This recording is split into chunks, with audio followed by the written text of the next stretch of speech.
So let's share the experience. How does this apply to our day-to-day work, our day-to-day activity? Yes, someone who wants to go on first.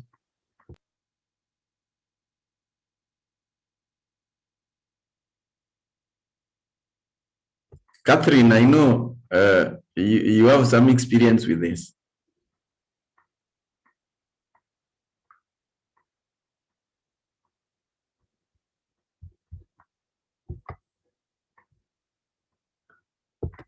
Catherine Kariba, we are not hearing you. Okay, I think you couldn't get me on the earphones. Now, are you able to hear me? Yes, yes. Okay, for me, okay, as I think of this, I think of the different people that we have in a team. So some of them will perform maybe as you expect, others will not. So it's just a way of understanding the different kind of personalities that we have. What are their strengths and weaknesses? Where should you be able to improve on? And also to know where should you put a lot of focus on, especially when you're trying to do a project. So for me, that's how I can be able to relate to the two. Do you get such people in your team? Definitely, we are all different. So what you do as a leader is just to understand everybody's strength and weakness. Then you maximize on the strength and you try to grow that. And also you try to align their job depending on what their strong point is, as you try to teach them on how they can overcome the other bit of their weakness. Yeah, thank you. Thank you. Melvin, are you able to contribute? Come in. Can somebody just take over from me? I'll come later. Thank you. Thank you. Elsie, what do you say? In your experience? That you cannot force people to be what they are not. So it's important that we maximize on what people can actually offer and not frustrate them. Because if you make somebody to be something they are not, they'll feel frustrated and discouraged. Thank you. Thank you. Yeah, can I say something now? Yes. I like speaking after Elsie because she says all the clever things. But basically, I feel that one has to appreciate as a leader that you have different personality types. People cannot be a carbon copy of yourself. So the way you think, the way you act, cannot be replicated in other members of your team. So the idea is, as somebody has said, we work with the strengths of those people on our team, and we help them to minimize their weaknesses so that there is this spirit of cohesion within the team as we move towards a common goal. That's what I had to say. Good. Thank you very much. Kevin, I know this is something you probably grapple with every day. To tell us something. Yeah, morning, everyone. Thanks, Paul, for the chance. This is my daily hustle. In fact, in my team of 8 colleagues that I manage, I have 2 where I'll not consider them problematic because I've come to realize their strengths. And just like one of us said, maximizing on one's strength gives the opportunity to know them better. And so that that will in turn help in achieving the desired goals. I think the key thing is just know everyone, their strengths and weaknesses. In their strengths, maximize on them. Their weaknesses, try to build them up and try to help them up in the same weaknesses. Thanks, Paul. Thank you very much. Somebody else, Dr. Eda?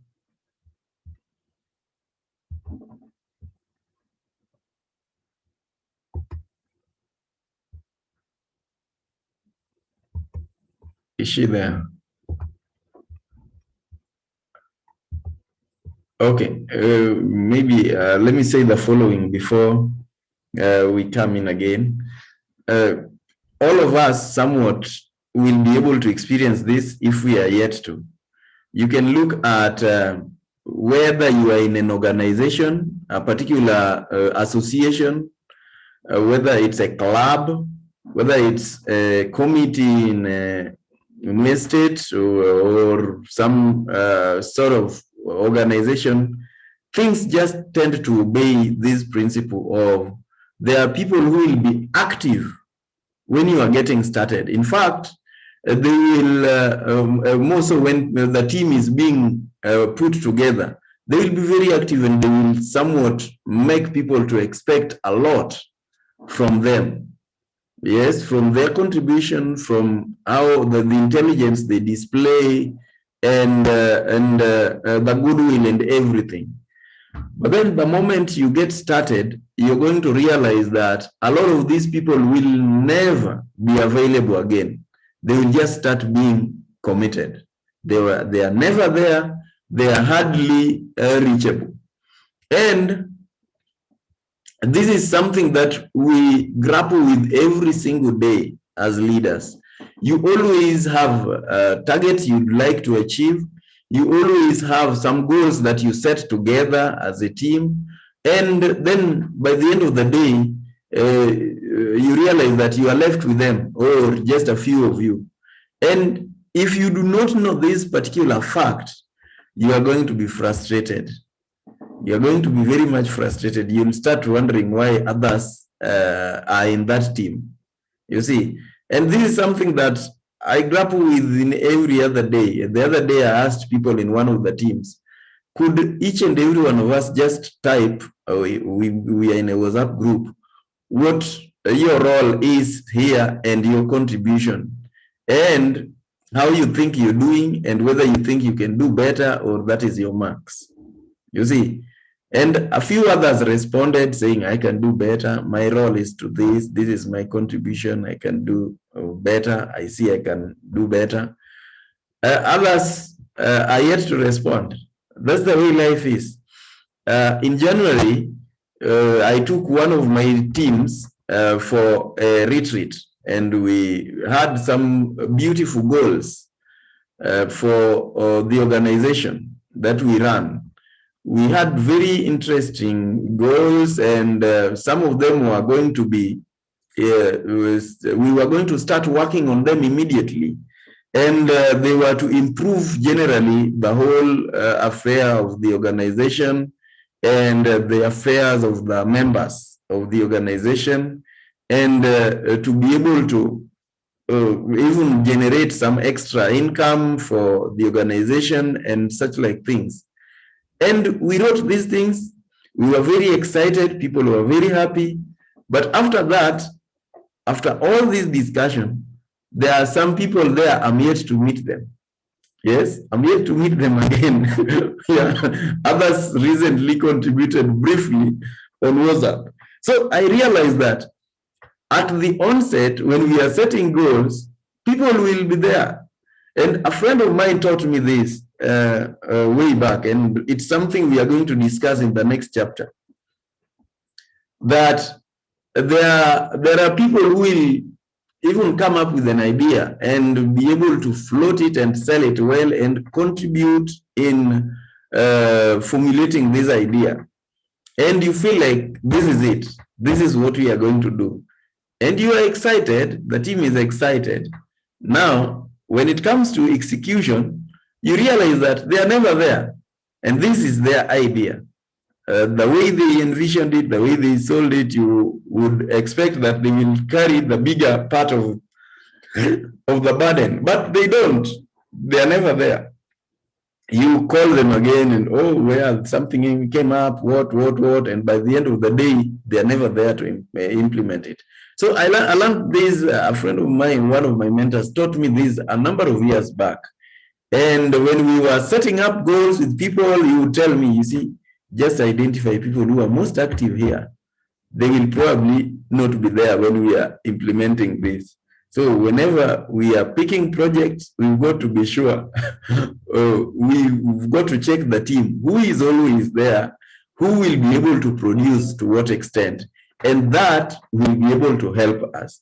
If you are making goals, if you are setting goals for your organization, and you don't take into consideration the number of the dormant guys, the number of the 10% producers, the 30% producers, the number of the people who will fall by the wayside, you are going to have a big frustration. Another thing is when people come and go, and you remember, you remember that story about the parable of the sower. Yeah. A long time ago, a friend of mine asked me on LinkedIn, how do I handle the turnover, the people coming and going? People, I don't seem to be good at all when it comes to retention. She was running a big team, and I borrowed from my experience, and I learned that in a team, people will always come and go anyway. You see, the question is whether we are recruiting the right people, and if we are recruiting the right people, meaning we are moving them towards the same direction. A principle works that the team who took you to the previous championship will not take you to the next championship. See, that's very interesting. Yeah, you might want to move together with everybody, but somewhat it just won't work. The team that produced to you the previous success or sales goals, if you are in sales and you achieved some target, don't expect that that team is going to produce the next one. Some will have long-term objective, others, they were just there for that season to take you to the next championship. And that's why if you are heading towards Mombasa, there are people who will be in your bus, but others will alight at Machakos turnoff, others will alight at Salama, others will alight at Mtitwande, others will even move closer, maybe Mariakani towards Mombasa, but they will not necessarily reach with you where you want them to reach. Most times you will realize that you have newer people boarding in if you are continuously recruiting, or another scenario is you will realize that you have less people if you do not have that system of continuously recruiting. So these are things that we've got to know. We've got to know what is our role, what is their role, and what is the principle that works here. If I learned that if I'm going to produce, if I'm going to be effective, if I'm going to achieve a particular goal, a business goal or whatever goal, then I've got to learn who are these 20%, who form this 20%, who are going to produce the 80%. And it's always very easy to identify them over time. So, Patrick, what would you like to say? Welcome all the people who just joined us. Do we have such people? And do we get the same frustration? That's the question we need to get. What story can we relate, and how did we go about it? Can I ask a question? Yes, you can. About the parable of the sower, I've had and also many interpretations of the same, but there's also something about preparing the soil, because the ones who were taken by the birds of the air, that was interpreted as being the demons, the devil, taking away the word of God.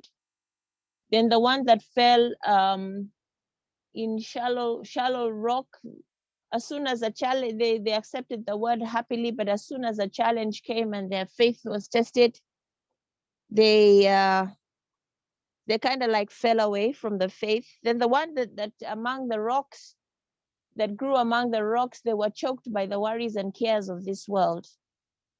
And so I got the interpretation that we are to prepare people to have to be good soil by our own attitude also. So When the leader himself is an encouraging person and has the fruits of the Spirit and practices the Beatitudes, you know, blessed are the meek, blessed are the merciful, blessed are those who hunger and thirst for righteousness, the peacemakers, you know, and the fruits of the Spirit, kindness, perseverance, generosity, goodness, patience. This is like preparing the soil of people who would otherwise not have produced so well. So people are also influenced by the characteristics of the leader that helps them to bring out the best in themselves. And so the characteristics of the leader is what brings out the best in these people. Thank you. I was waiting for the question. Yeah, You so said you're asking. rather than just assuming from afar that 20%, 80% will not perform, then we need to work on ourselves as leaders.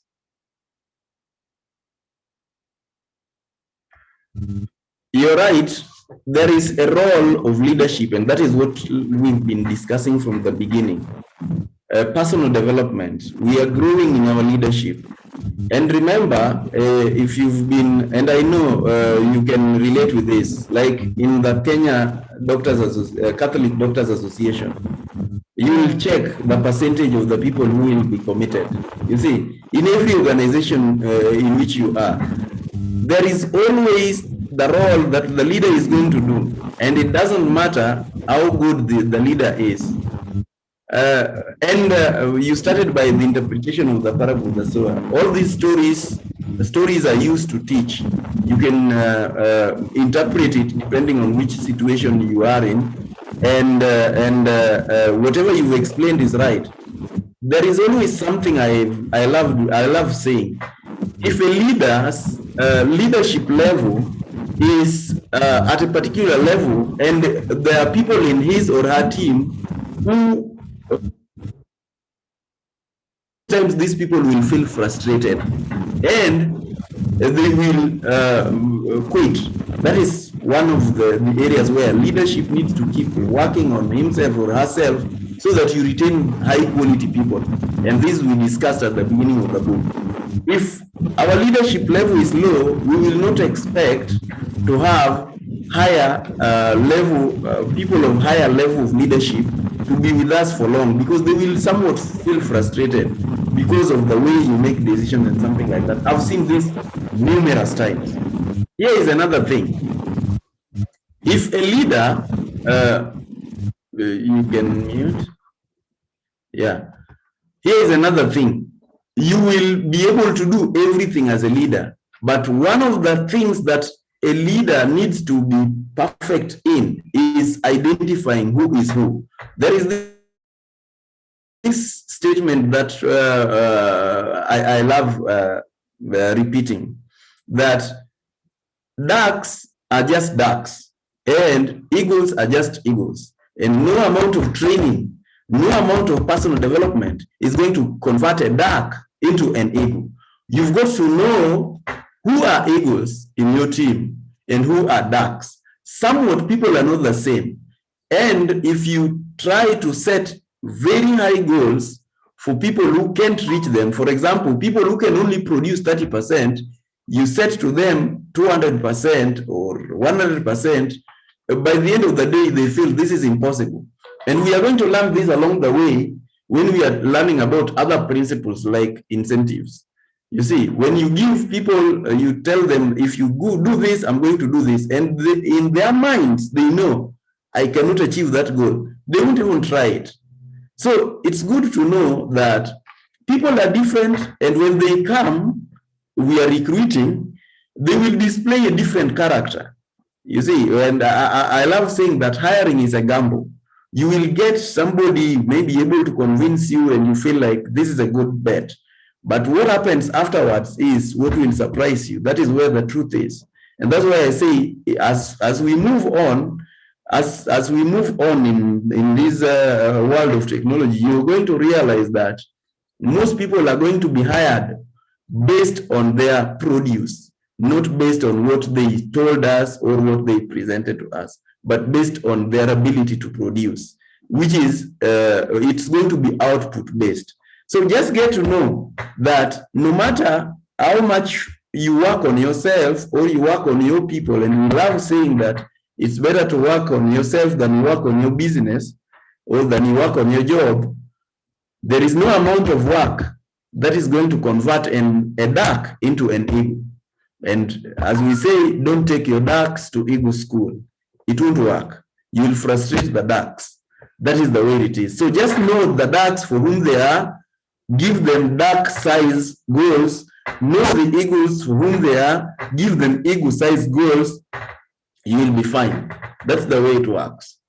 Thank you for that contribution, and I'm happy to get any other question.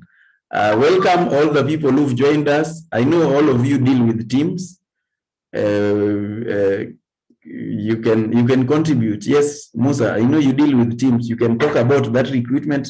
What we read was about the 80-20 rule, that 20% of your team is always going to produce 80% and vice versa. Now that is what we are talking about. What would you like to say? Thank you, Paul. And that's a proven philosophy or theory, and I really want to assert that it's also something that has been done in many organizations and leadership. And thank you for bringing this to us. I see that happening in corporate organization, social organization, and of late, I think in contributing, if you check our WhatsApp group, in our WhatsApp group is quite a reflection of what we are. Just look at the group where you are, you will find there are 20% of those people in that particular group who will be contributing well. But in that particular group, you will find just one character who will just throw something and the entire group goes crazy. It gives you that kind of inclination towards people making sure that where they are, they want to be heard. They just want to be heard. But then there is another group that will side chat you and tell you, by the way, this is how we need to do it. And somehow things move on. Thank you, Paul. Thank you. Yeah, thank you. Thank you very much. Who else would like to say something? Elias, welcome. Welcome to the team. Would you like to contribute with respect to that concept? I know you teach leadership. Yeah, thank you, Paul. This is a great place, mostly when dealing with teams or in an organization. Most at times, like where we are now, we're dealing with change a lot in organizations, given where we've been and where we are, and considerably, this is a principle that would actually be a great place to focus as a leader, that you need to know who is in your team and where is their heart or where is their focus, so that you can be able to zero down on people who are going to carry through, not people at times we are people who are like Paul, you were saying initially, that you need to look at people who are going through even through the implementation period, so that as you begin, you focus your energies and you deal with that small group rather than carrying on with a big group that at the end of the day is not going to deliver the results that you're looking at. So in an organization, basically these people are in across the board. So you need just to zero down on this small number that is effective and good enough. If it's a spread organization, you can pinpoint, or rather you can be able to identify even one individual in every department or two individuals in every department who are actually out for the results that you're looking for as a leader, so that you can be able to work with them. You give them the resources that you are required or the time that is required to be able to carry through what you're trying to do as an organization, even when it comes to selling your vision, when it comes to making those few changes and amendments. you need, first of all, to work with that small team that has at heart what is it you're looking for as a leader. That way they will be able to be even change engines. People are going to rally others around, and people are going to ensure that whatever it is as an organization you're standing or you're looking for is going to be achieved at the end of the day. So for me, this is a principle that if well taken care of as a leader, you'll be able to carry through what it is that you are purposing to do even during this time. Thank you. Thank you very much, Elias. Elias is a leadership coach. Now, I love the way he's contributed even in investment. You know, sometimes there is this equity and equality dilemma. Should we go by equity or equality or whatever?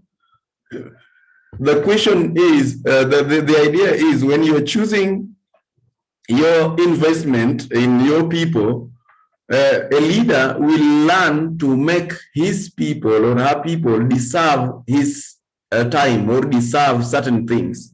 You see, so if you choose to spend more time encouraging the people who will not move with you to move with you, you are going to even frustrate the higher performance. Now, that's why it's very critical that as a leader, you know who you will talk to about what and when, and you know how much you want to invest in each and every person. And that's why it's good to individualize your relationship. I love saying that no two relationships are the same. No two relationships. In building teams, in working with teams, you've got to know that each and every person in your team, you are forming a different and unique relationship with them. And so you got to know whom will I discuss what with and to what extent. Yes, you know how much you want to invest in who and how much you want to invest in who. Otherwise, you're going to have a big deal in frustration. You're going to be frustrated. All your efforts somewhat will fall into frustration. And when you wait for others for too long, the people who perform better, the people who are these high achievers, they somewhat feel bored and frustrated, you see. So we've got to individualize our relationship in our teams. As leaders, you get to know, you've got to know this person, this is the type of relationship. This person, and that's why even when you're giving some other incentives, it's very advisable to individualize them so that they are able to work. Otherwise, they won't work. They won't work for you. They will become shows and frustrations. Francis, would you like to say something?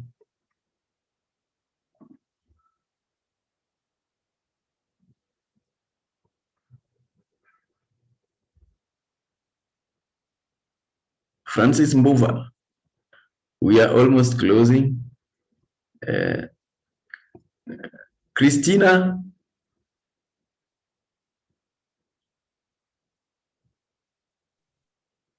Good morning. Good, you are very low. For now, today I'm here to listen. I will start contributions soon. Okay, thank you, Christina Tieng. Sami Reteti.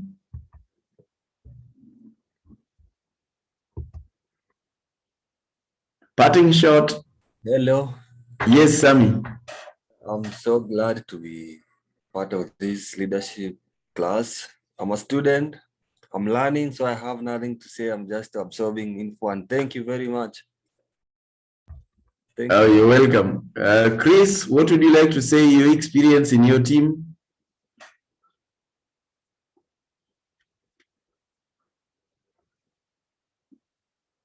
Some parting shots. Chris, I don't know whether you are with us today. And Patrick?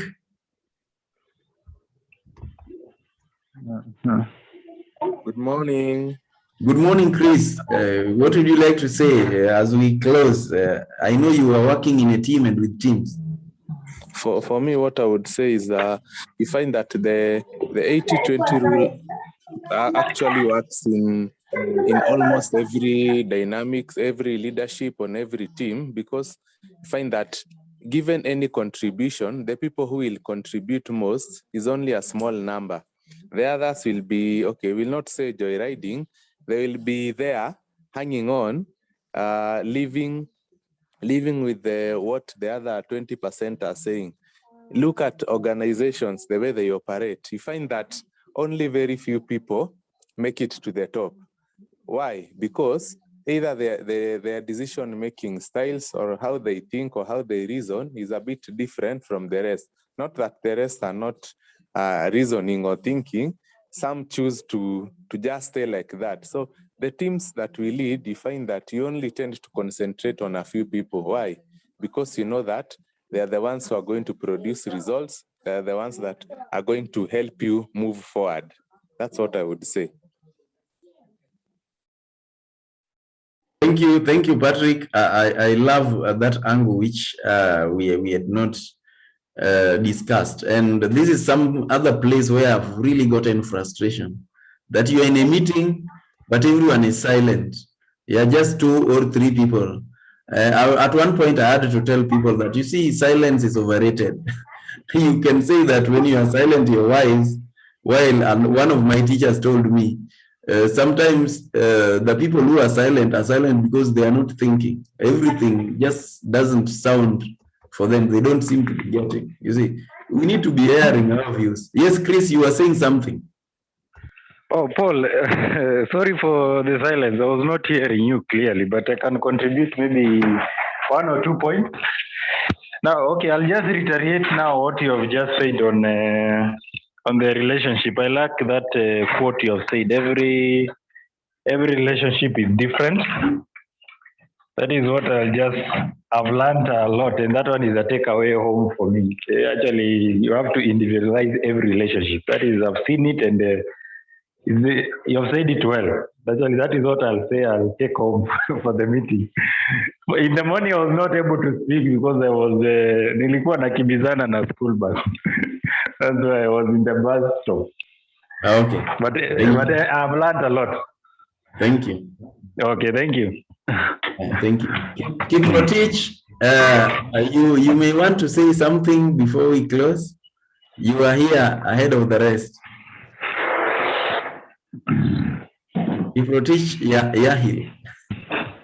For me, I don't have anything to say. The meeting was, so I'm just great to join you. Thank you. Yes? Yeah, another thing I'd like to add. Yes. There's a very big difference between a goal and a desire. A goal is something that you wish to achieve on your own, that you can achieve on your own. For example, passing an exam or acquiring a degree or a diploma or something like that. But the minute you involve a second party, for example, when you say, I want to have a happy marriage, that's just a desire because it involves the cooperation of another human being, and other human beings are very difficult. Interesting, but that I think we will discuss at in another meeting, because people set goals, group goals, organizational goals, objectives and everything, and people have to move together. But maybe we need to discuss that further in another meeting. But I think in conclusion, unless somebody else has some burning contribution, we need to know that in each and every team that we are involved in, there will always be 20% that produce 80% and 80% that produce 20%. The question is, which one do we belong to? Are we among the 20 or are we among the 80? Are we among the 20 that produce 80% or are we among the 80 that produce 20%? And in that case, therefore, is there anything else we can do to become better? You see, if you are in the 20%, maybe you're producing 60%, you can always improve. And you know, as we say, I love the definition of success according to Nightingale. He said that success is progressively achieving a predetermined goal. For example, and this is another explanation of the same. Maxwell says identifying your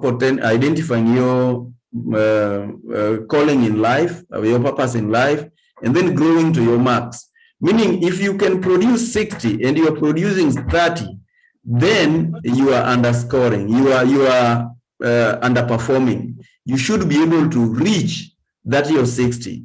If you're producing 60, but you have the capacity for 100, please try to reach that 100.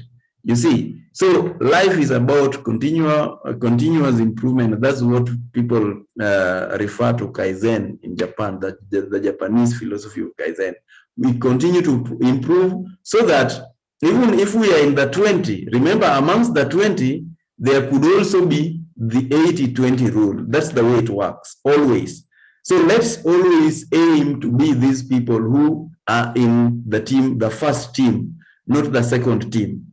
Let's aim to be people who produce others, who work with others to become among the 20% and not among the 80%. In whichever the teams we are leading, we can always work with them. We can work with each and every individual in our teams, personalized relationship, and see to what extent can they grow? Can they become their best and produce their marks so that they, one, will be able to stay with us longer because they see that we are adding value to them. Two, they will be able to feel fulfilled in whatever contribution that they are making. Otherwise, every leader must remember this particular rule of 80-20. Thank you very much.